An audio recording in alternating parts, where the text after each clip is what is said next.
មតែដូចក្បូនស៊ូរូខំកសាងខ្លួនរំពឹងថ្ងៃមួ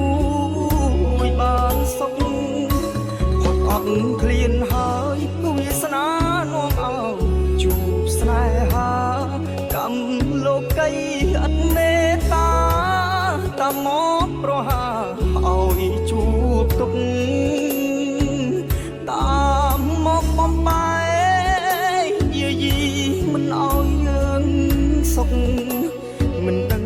ថ្ងៃណាអាចផុតពីគ្រូកម្មនៃលោកកាជួបទុកម្លឹងហើយមិនដេចមិនឲ្យសុខខ្ញុំខ្លាំងខ្ញុំស្រឡាញ់នាងខ្លាំងណាស់សូមគុំពងរត់បានទេហៅទេវតាអើយអង្វរជួយរាំងសាថែបញ្ជា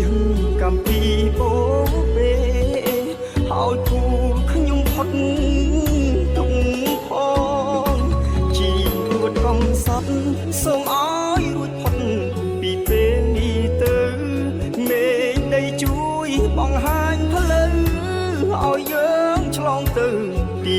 សុខផងអង្គកម្មអស់ពីគុំឲ្យដូចគ្រាកន់ឡងបាត់អស់រឿងនាំសៅមកជួបតែ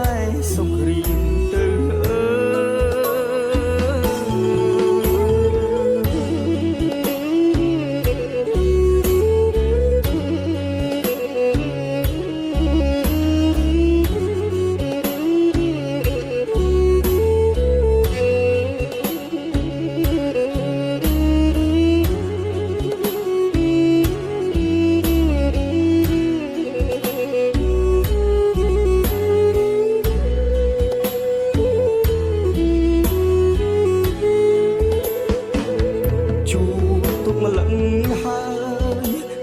មិន